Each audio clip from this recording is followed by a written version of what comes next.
नमस्ते स्टूडेंट्स। आज हम चैप्टर 8 स्टार्ट करने जा रहे हैं जिसका नाम है बाइनोमियल थ्योरम। सीबीएसई वालों को ये चैप्टर पूरे का पूरा कट है, गुजरात बोर्ड वालों को ये चैप्टर पूरे का पूरा आने वाला है। बट फिर भी मेरी रिक्वेस्ट है कि अगर सीबीएसई वाले पढ़ना चाहे तो पढ़ लेना, बिकॉज ये बहुत ही इंपॉर्टेंट है। जेडबलई में इसके रिलेटेड बहुत बार क्वेश्चन आते हैं और बहुत ही इंफॉर्मेटिव है, ऐसा नहीं है कि टाइम पास है। चलो मैं स्टार्टिंग मेरा इस हिसाब से करूँगा। सबसे पहले आपको पता होगा कि भैया a प्लस बी का पावर 0 कितना होता है? 1। ए प्लस बी का पावर 1 कितना होता है? A plus B.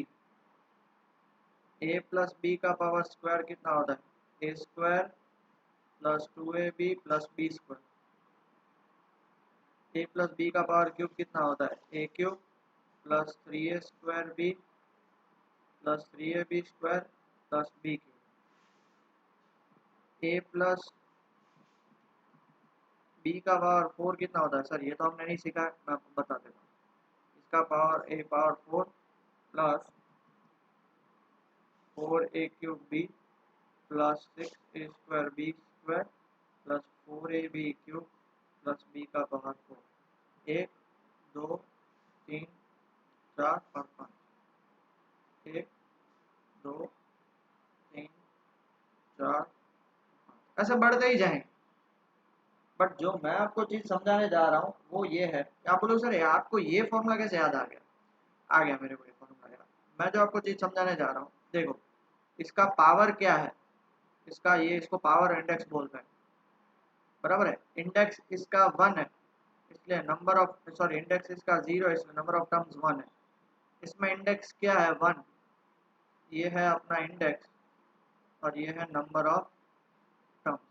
अब देखो इसका इंडेक्स कितना है? 2 और नंबर ऑफ टर्म्स है 3। इसका पावर पावर कितना है? 3। नंबर ऑफ टर्म्स है 4। इसका पावर कितना है? 4। नंबर ऑफ टर्म्स है 5। ऐसा मैं ए प्लस बी का पावर 5 भी बना सकता हूँ, ए प्लस बी का पावर 6 भी बना सकता हूँ, बराबर है। दूसरी बात जो आपको सबसे इंपॉर्टेंट समझनी है वो है कि देखो यहाँ पे पावर 1 है, नो डाउट ये दोनों अलग अलग टर्म है, बट इसका भी इंडाइसिस कितना है? 1 और इसका भी इंडाइसिस 1। ये इसका पावर 2 है, तो देखो पावर 2, ये 1 और 1 मिलके कितना हो जाएंगे? 2। और ये भी 2 है, बराबर है। ओके, इसकी बात करते हैं। यहाँ पे power 3, A square B cube, A B का स्क्वायर और बी क्यूब, सबका पावर 3 है। ये पावर 4 है, यहाँ पे देख लो ए क्यूब बी पावर 1, तो टोटल मिला के 4, A square B square total power 4, A 1 B का पावर क्यूब पावर 4 और बी पावर 4, सबका पावर 4, सबका पावर सेम। अब आपको यही चीज समझनी है कि भाई पावर जो यहाँ पे होता है वो जितने भी टर्म्स होंगे उन सबका पावर क्या होना चाहिए? सेम होना चाहिए। आ गया समझ में? मेरा जो पॉइंट ऑफ व्यू था आप शायद समझ चुके होंगे, मैं जो क्या कहना चाहता था आपसे कि भैया ये जो मेथड है उसको बायनोमियल थ्योरम बोलते हैं। अब जो मैं आपको समझाना चाहता हूँ वो प्लीज़ ध्यान से समझने की ट्राई करिएगा कि यहाँ पे मैं लिखूँगा इंडेक्स और यहाँ पे मैं लिखूँगा कोफिशिएंट्स, बराबर है। इंडेक्स मान लेते हैं 0, तो उसका कोफिशिएंट क्या था? 1। कोफिशिएंट मतलब ये देखो इंडेक्स 0 तो आंसर 1 है। ओके, इंडेक्स 1 पावर 1 था, तो देखो इसका कोफिशिएंट मतलब ये नंबर ये वेरिएबल है तो उसके आगे 1, बी के आगे 1, उसको कोफिशिएंट बोलते हैं, तो कितना आएगा? 1 और 1। मान लो इंडेक्स 2 है तो हमारे कोफिशिएंट क्या आएंगे? अब देखो यहाँ पे तो 1 ही आएगा, बेसिकली इसके आगे कुछ नहीं था इसलिए 0 प्लस 1 1। यहाँ पे भी कुछ नहीं है तो 0 प्लस 1 1 हो गया खत्म। यहाँ पे आगे कुछ नहीं है 1। अब देखो 1 प्लस 1 मिलके कितना बनाएगा? 2, और वापस यहाँ पे 1 उतार देने का, 1 टू 1। देख लो a plus B whole square का formula a square plus 2ab plus B square, 1 to 1। Next power 3 की तरफ आगे बढ़ते हैं, 1 3 3 और 1, 1 3 3 1 मतलब देखो 1 1 प्लस 2 3, 2 प्लस 1 3 और 1 हो गया। यहाँ पे मैं आपको एक कोएफिशिएंट के बारे में बता रहा हूँ 4, तो 4 का फॉर्मूला आपने देख लिया था। देखो भैया 1 तो आएगा, 1 प्लस 3 कितना हो जाएगा? 4, 3 प्लस 3 6 और 3 प्लस 1 4 और 1 1 4 6 4 1 आ गया। देखो तो 1 4 6 4 1। तो इसको हम क्या बोलते हैं? इसको हम बोलते हैं पास्कल्स ट्राइंगल। पास्कल नाम के भाई थे, बहुत ही इंपॉर्टेंट भाई थे, उन्होंने ये फॉर्मूला दिया था। पास्कल ने प्रोबेबिलिटी के लिए बहुत ही डेडिकेशन किया है, प्रोबेबिलिटी के लिए बहुत सारी चीजें बताई है जो आपको काम आएगी इस टॉपिक में। ठीक है बेटा, पक्का? श्योर? ओके। अब मैं एक एग्जांपल लेके आपको समझाने की ट्राई कर रहा हूँ। जैसे मान लो मेरे पास 2x प्लस 3y का पावर 5 है। सर यहाँ पे 4 तक लिखा, चलो ना 5 का भी लिख लेते हैं। Okay let's start writing for 5। 1 नीचे आएगा, 1 प्लस 4 5, 4 प्लस 6 10, 6 प्लस 4 10, 4 प्लस 1 5 और लास्ट में 1।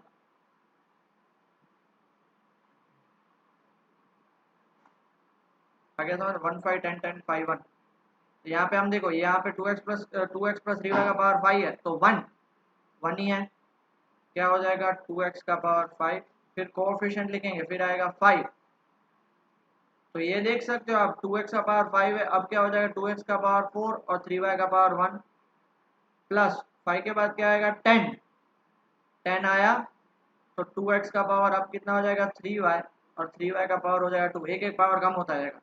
प्लस वापिस आएगा 10, 2x का पावर 2 और 3y का पावर 3 प्लस फिर कोएफिशिएंट आएगा 5, चेक कर लो 5 है, कितना हो जाएगा और 2x का पावर कम हो गया 1 हो गया और 3y का पावर कितना हो गया 4 और लास्ट में 1 और वो क्या हो जाएगा 3y का पावर 5।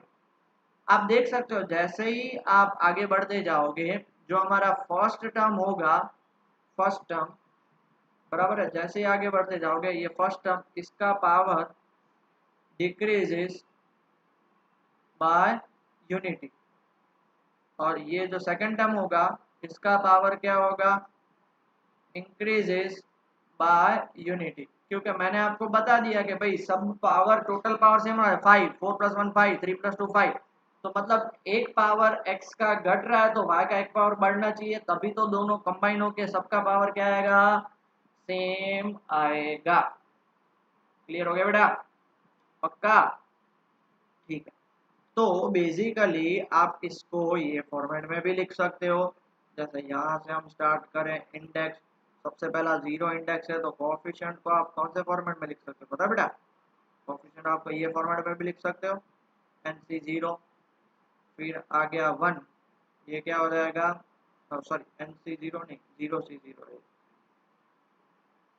या 0C0, ये हो गया 1C0 और ये हो गया 1C1 2, ये क्या हो जाएगा 2C0 2C1 2C2, ये हो गया 3 3C0 3C1 3C2 3C3, ये हो गया 4, क्या हो जाएगा 4C0 4C1 4C2 4C3 और 4C4। ठीक है। अब ये जो हमने ट्राइंगल पहले ही बनाया था ना वही ट्राइंगल है, उसमें कोई चेंज नहीं है। 0C0 क्या होता है 1, 1C0 क्या होगा 1, 1C1 क्या होगा 1, 2C0 क्या होगा 1, 2C1 क्या होगा 2, 2C2 क्या होगा 1, 3C0 होगा 1, 3C1 होगा 3, 3C2 होगा 3, 3C3 होगा 1, 4C0 1, 4C1 is 4, 4C2 is 6, 4C3 is 4, 4C4 is 1। ऐसे आप जैसे जैसे, यही तो हमारा ट्राइंगल था। तो बोलो सर कोफिशिएंट का क्या काम है? कोफिशिएंट का मुझे बहुत ही ज्यादा काम है, बिकॉज मैं अब बनाऊंगा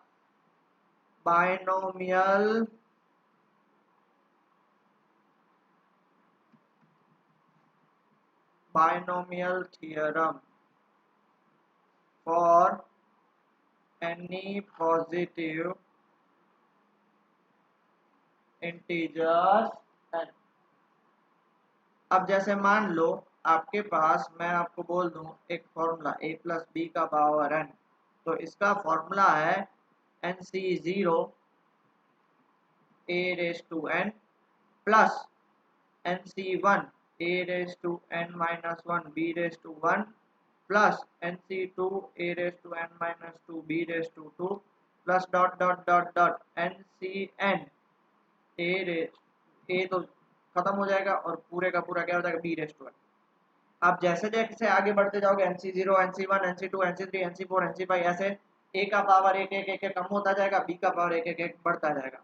और इसका जो प्रूफ है वो यूजिंग है प्रिंसिपल ऑफ मैथमेटिकल इंडक्शन, जो नहीं पूछा जाता है। Principle of mathematical induction chapter 4 के बेस में है, वो नहीं पूछा जाता। ठीक है। एक चलो एक एग्जांपल के तौर पे एक क्वेश्चन लेते हैं और उस क्वेश्चन का नाम है x प्लस 2 का पावर 8। बताओ अब क्या करते जाओगे, सबसे पहले क्या लिखोगे, 8c0 x का पावर 8, फिर 8c1 x का पावर 7 2 का पावर 1 प्लस 8c2 x का power 6 2 square plus 8c3 x का पावर 5 2 का पावर 3 प्लस 8c4 x का पावर 4 2 का पावर 4 प्लस 8c5 x का पावर 3 2 का पावर 5। समझ तो पा रहे हो ना बेटा क्या कर रहा हूँ? नहीं सर कुछ समझ में नहीं आया तो समझाता हूँ। x का पावर एक एक एक एक घटता जाएगा, 2 का पावर एक एक एक एक बढ़ता जाएगा। देखो यहाँ पे घट गया, यहाँ पे और एक घट गया तो 2 2 हो गया, x power 5 2 3, x power 4 2 power 4, x power 3। अब नेक्स्ट केस में क्या होगा, 8c6 x का स्क्वायर और 2 का पावर पावर 6 2 प्लस 6 क्योंकि 2 बढ़ता जाएगा। नेक्स्ट क्या होगा, 8c7 x का पावर 1 2 का पावर 7 और प्लस लास्ट क्या होगा 8c8 2 का पावर। डन, पक्का? किसी को भी कुछ प्रॉब्लम नहीं है ना बेटा? श्योर? श्योर। तो हम लास्ट में यहाँ पे ऑब्जर्वेशन लिख लेते हैं। सबसे पहला कि भाई आप इन सब को इसको समेशन के फॉर्मेट में भी लिख सकते हैं। जैसे देखो हमने ये हमारा ओरिजिनल फॉर्मूला बना, तो इस फॉर्मूला को भी हम क्या लिख सकते हैं पता है, समेशन के फॉर्मेट में भी लिख सकते हैं। समेशन मतलब क्या होगा, तो देखो जैसे आपका ये फॉर्मूला हो जाएगा summation n is equal to 1 से लेके n इज इक्वल टू 1 से लेके नहीं n इज इक्वल टू नहीं k इज इक्वल टू 0 से लेके k इज इक्वल टू 0 से लेके k is equal to n n C K a का पावर n माइनस k और b का पावर k। मतलब देखो सबसे पहले 0 डालो, फिर 1 डालो, फिर 2 डालो, फिर 3 डालो, 4 डालो और कहाँ तक डाल दो 1 तक, सॉरी n तक। और सब में बीच में किसकी साइन आएगी, plus plus plus plus plus plus sign आएगी। तो देयरफॉर a प्लस b के पावर n को हम क्या लिख सकते हैं, k इज इक्वल टू 0 से लेके n n C K a का पावर n माइनस k और b का पावर k। ये उसका फॉर्मूला, ये रहा पहला फॉर्मूला, ये रहा। ठीक है। दूसरा, coefficient of NC R occurring in the binomial are known as binomial coefficient. इस पे बहुत सारे क्वेश्चन आएंगे तो काम आएगा। तीसरा, there are n plus 1 terms in the expansion of a plus b का पावर n। तो वो तो मैंने आपको समझा ही दिया, a plus B whole square का फॉर्मूला बताओ, a square plus 2ab plus b square. Power 2 है तो नंबर ऑफ टर्म्स उससे ज्यादा ही है, प्लस 1 ज्यादा तो हमेशा number of terms n plus 1 होंगे। If the successive terms of expansion, the index of a goes on decreasing by unity, जो a होगा उसका एक पावर घटता जाएगा। Now it is the n terms, तो n minus 1 in the second term and on by last में क्या आ जाएगा 0 in the last term. At the same time the index of b increases by unity, क्योंकि a कम हो रहा है तो b बढ़ता जाएगा। Okay, starting with the 0, b क्या होता है पहले 0 से लेके वो लास्ट में n तक जाएगा, 1 in the second and so ending with the n in the last term. Okay, last or final point in the expansion of a plus b का power n, the sum of the indices of a and b is n plus 0। हमेशा देखो n plus 0 n, n minus 1 plus 1 n, क्योंकि power हमेशा plus होते हैं multiply में, तो n minus r plus r n, n minus n plus n n, खत्म हो गया। हमेशा टोटल सम क्या होगा, n ही होगा। Thus it can be seen that the sum of indices of a and b in is n in every term of the expansion। Clear हुआ? देखो पहली 13-14 मिनट्स मैंने आपको एक्सप्लेनेशन में ही अभी भी 5-10 मिनट का और एक्सप्लेनेशन आएगा, बट उसके बाद आप क्लियर हो जाओगे। ठीक है बेटा? ओके, तो अब देखो मेरे जैसे बहुत सारे एक्स्ट्रा ऑर्डिनरी तो नहीं बोल सकते, ज्यादा स्मार्ट स्टूडेंट होंगे वो बोलेंगे सर a प्लस बी का पावर n है। पहले ये फॉर्मूला सारे लिख लीजिए, ये ऑब्जर्वेशंस बहुत काम आएंगे, फिर आगे बढ़ते हैं। ओके, अब मेरे जैसे होंगे ओवर स्मार्ट स्टूडेंट वो बोलेंगे सर a माइनस बी का पावर n होगा तब क्या करेंगे, अब तो प्लस बी है, माइनस बी होगा तब क्या करेंगे। उसके लिए भी मैं आपको बता दूं, जब अगर आपके पास a माइनस बी का पावर n है तो आप इसको ऐसे लिख सकते हो a प्लस माइनस बी का पावर n। मतलब हुआ तो यही, जहाँ पे बी है उसके यहाँ पे माइनस बी डालना है। दैट इज क्या लिख सकते हैं हम, सबसे पहले देखो एन सी 0 ए का पावर एन, एन सी 1, अब 1 0 1, फिर a का पावर 1 कम हो जाएगा n-1, तो माइनस b का पावर 1 बढ़ जाएगा। अब nc2 a का पावर क्या हो जाएगा n-2 माइनस b का पावर क्या हो जाएगा स्क्वायर, nc3 a का पावर n-3 माइनस b का power 3 plus dot dot dot dot dot क्या हो जाएगा ncn, a तो गायब ही हो जाएगा माइनस b का पावर n। अगर आप इसको सिंप्लीफाई करो तो nc0 a⁻n। अब देखो माइनस b का पावर 1, माइनस बी का पावर माइनस ही होता है तो प्लस माइनस क्या हो जाएगा माइनस nc1 a⁻n-1 b का पावर 1 प्लस माइनस बी का स्क्वायर प्लस बी स्क्वायर, क्योंकि नेगेटिव का स्क्वायर प्लस ही होता है तो प्लस क्या हो जाएगा nc2 a का power n-2 b square minus B का क्यूब माइनस बी क्यूब, तो आगे प्लस है तो plus minus minus nc3 a का power n-3 b cube plus dot dot dot dot plus ncn, ये क्या हो जाएगा माइनस बी। आप बोले सर माइनस बी का पावर एन क्या, तो अब उसमें डिपेंड करता है कि भाई माइनस जो है वो दैट इज एन है वो इवन होगा तो ये प्लस हो जाएगा, ऑड होगा तो ये माइनस हो जाएगा। बट आप चेक कर सकते हो बेटा कि भाई हर एक टर्म, पहला टर्म आप देख लो, पहला टर्म देखो प्लस, दूसरा टर्म माइनस, तीसरा टर्म प्लस, चौथा टर्म माइनस, मतलब अल्टरनेट टर्म्स क्या हो जाएंगे, alternate terms plus and minus हो जाएंगे, alternate terms plus and minus हो जाएंगे। Formulas remain same, formula remains same but plus minus डाल दो। हो गया क्लियर बेटा इतना, पक्का, किसी को भी कुछ डाउट, डन। ओके तो अभी देखो एक और सेकंड एग्जांपल लेते हैं। सेकंड एग्जांपल में क्या होता है कि मान लो कि इफ a हमारा 1 है और b हमारा x है, दैट इज 1 प्लस एक्स का पावर n।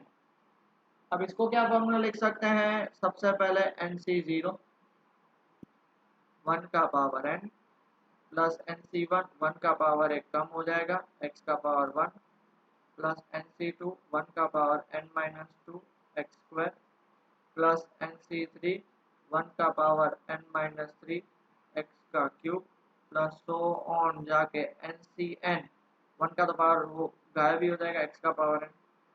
अब आप सब लोगों को इतना पता है कि 1 का पावर कुछ भी हो हमेशा वो 1 होता है, तो क्या आ जाएगा nc0 1 का पावर कुछ भी हो कोई फर्क नहीं पड़ेगा nc1 x, 1 का पावर कुछ भी हो कोई फर्क नहीं पड़ेगा nc2 x स्क्वायर, 1 का पावर कुछ भी हो कोई फर्क नहीं पड़ेगा, क्या होगा nc3 x cube plus dot dot dot dot plus dot dot dot क्या हो जाएगा ncn x का पावर n।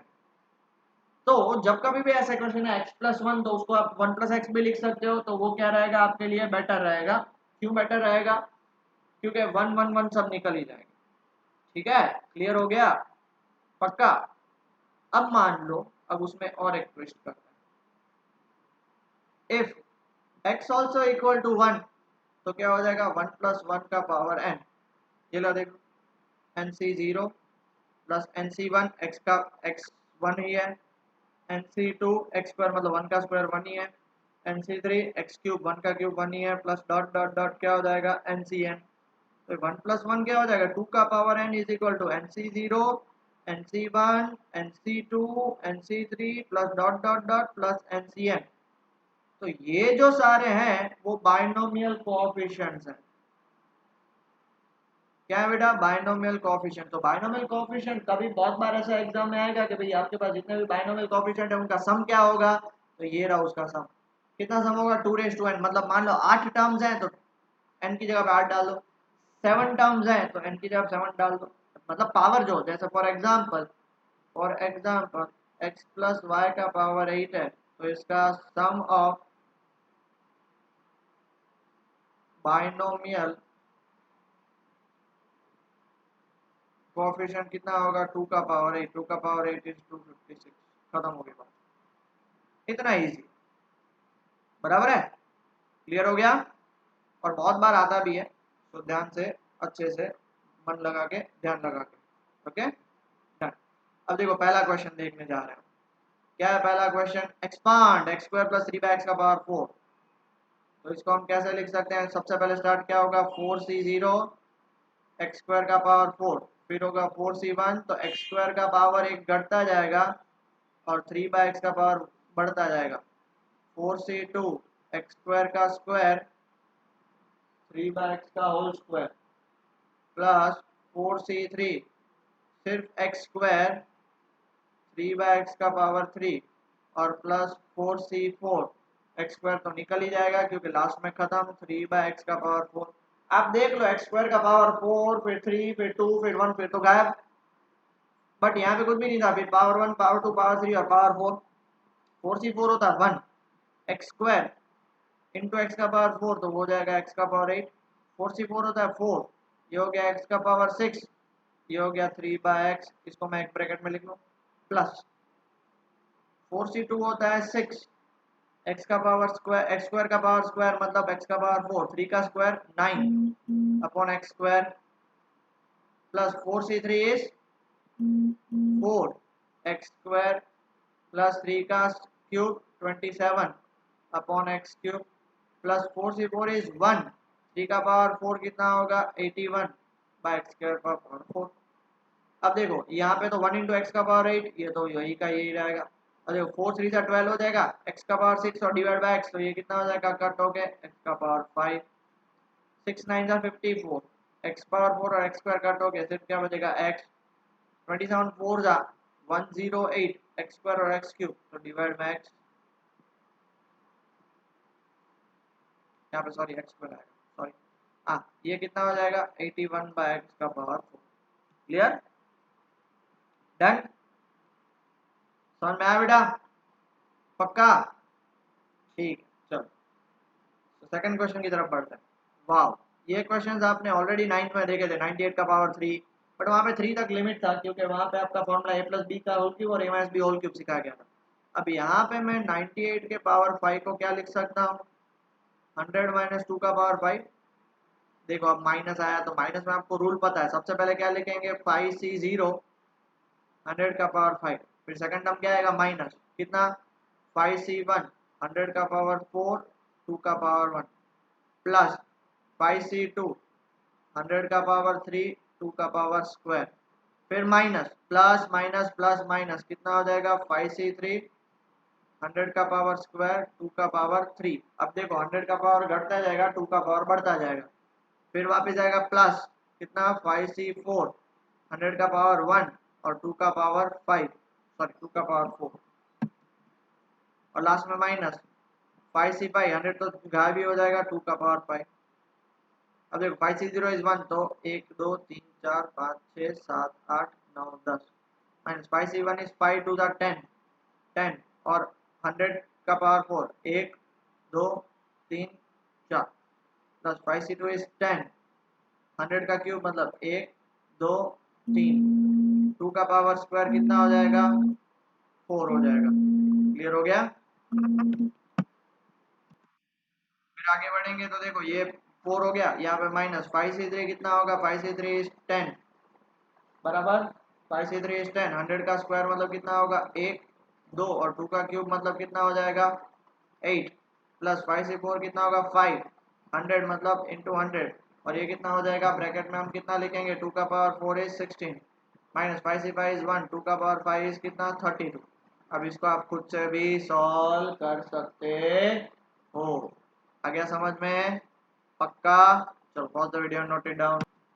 चलो नेक्स्ट क्वेश्चन की तरफ फिर आगे बढ़ते हैं। हमारे पास नेक्स्ट क्वेश्चन क्या है बेटा, विच इज लार्जर।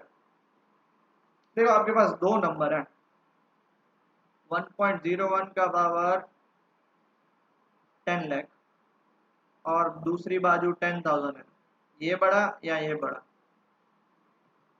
दोनों में से कौन सा बड़ा होगा, fill in the blank, check करना है। Okay let us find it out. 1.01 का पावर 10 लाख, इसको मैं क्या लिख सकता हूँ 1 प्लस 0.01 का पावर 10 लाख लिख सकता हूँ।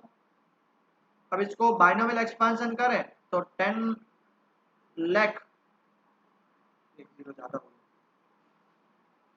हाँ बराबर 3 ठीक है 10 लाख C0 1 का power 10 lakh plus 10 lakh C1 1 का पावर 9,99,999 0.01 का पावर 1 प्लस अदर टर्म्स अब सारे प्लस ही होंगे।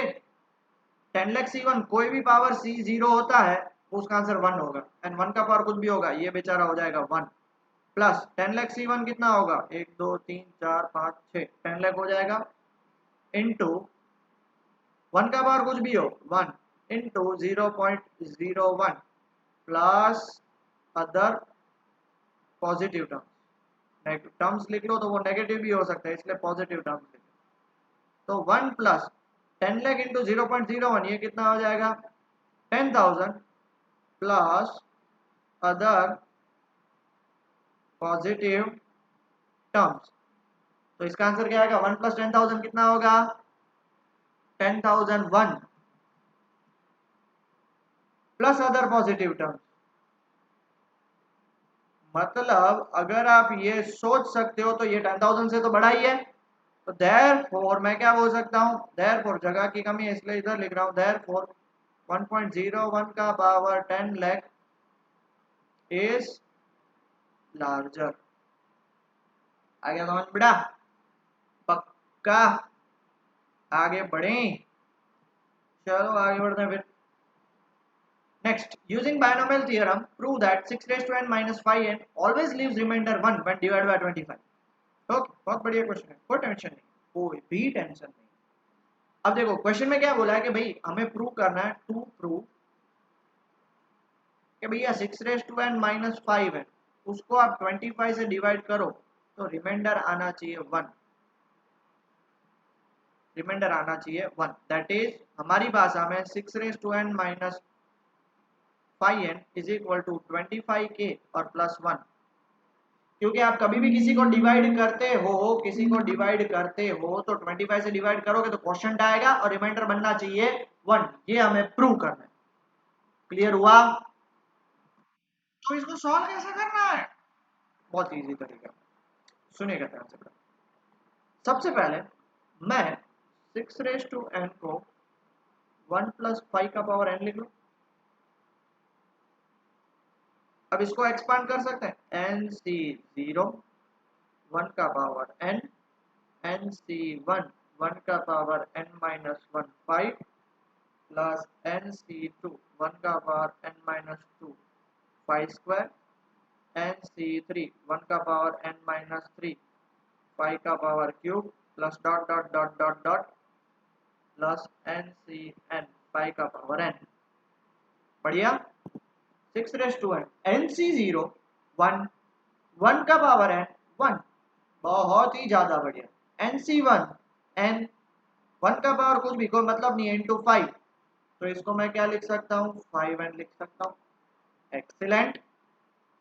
ये कितना हो जाएगा इसको एज इट इज रखो, 1 का पावर कुछ भी हो कोई फर्क नहीं पड़ता, मतलब NC2 5 का स्क्वायर प्लस NC3 5 का cube plus dot dot dot NCn 5 का पावर n, क्योंकि 1 का पावर कुछ भी लिखने का कोई मतलब नहीं है बेटा, ठीक है। तो अब ये प्लस 5n दूसरे साइड जाएगा तो ये क्या हो जाएगा बेटा 6 raise to n minus 5n is equal to 1 plus N. Okay दो स्टेप एक साथ कर रहा हूँ। ये देखो ये जितने भी आपके पास टर्म्स हैं ये 1 2 3 4 और इनफाइनाइट टर्म्स, उन सब में से मैं क्या 5 कॉमन 5 का स्क्वायर कॉमन निकाल सकता हूँ। 5 का स्क्वायर कॉमन निकाला मतलब NC2। अब देखो 5 क्यूब में से 5 का स्क्वायर कॉमन निकाल दिया मतलब NC3 5 plus dot dot dot dot dot NCn 5 raise to n में से 2 निकाल दिए तो ये कितना हो जाएगा 5 का पावर n माइनस 2। मतलब ये कांस्टेंट टर्म होगा, होगा कि नहीं? तो मैं इसको क्या लिख सकता हूँ, पहले इतना लिख लीजिए फिर आगे बढ़ते हैं। लिख लिया? Okay. Where NC2 plus NC3 5 plus dot dot dot dot NCn 5 raised to n minus 2 is equal to k. So therefore 6 raised to n minus 5n is equal to 1 plus 25k. So this indicates when 6 raised to n minus 5n is divided by 25, it leaves remainder 1 बराबर किसी को कुछ भी doubt है? पक्का नहीं है ना डाउट? 7 मिनट हो चुके हैं। सो आज का आपका होमवर्क होमवर्क होमवर्क, ठीक है? होमवर्क क्वेश्चंस एक्सरसाइज 8.1 खुद से ट्राई करिएगा, जिससे आपको कुछ आइडिया है इसलिए, ठीक है बेटा? ओके बेटा, इतने क्वेश्चंस आपके होमवर्क में 1 2 3 6 7 8 9 10 4 5 मैं करूंगा, आप करोगे तो कोई गलत नहीं है। बेसिकली जो मैंने आपको सिखाया वही है। 11 12 13 14 4 क्वेश्चन मैं कल कराऊंगा, क्योंकि थोड़े से अटपटे टाइप के हैं और अलग टाइप के हैं। उसके बाद हम नेक्स्ट लेक्चर में जनरल एंड मिडल टर्म भी स्टार्ट कर लेंगे, वो भी काफी छोटी एक्सरसाइज है। तो आज का लेक्चर छोटा सा मोटा सा इतना ही खत्म कर दें, कुछ ज्यादा डिटेल में मैं आपको और ज्यादा नहीं कर सकता। नेक्स्ट लेक्चर थोड़ा बड़ा रखेंगे, जिसमें ये एक्सरसाइज तो खत्म हो ही जाएगी, नेक्स्ट एक्सरसाइज भी मैं स्टार्ट कर सकता हूँ। ओके, मन लगा के ध्यान लगा के अच्छे से पढ़ाई करिए। टेक केयर बेटा।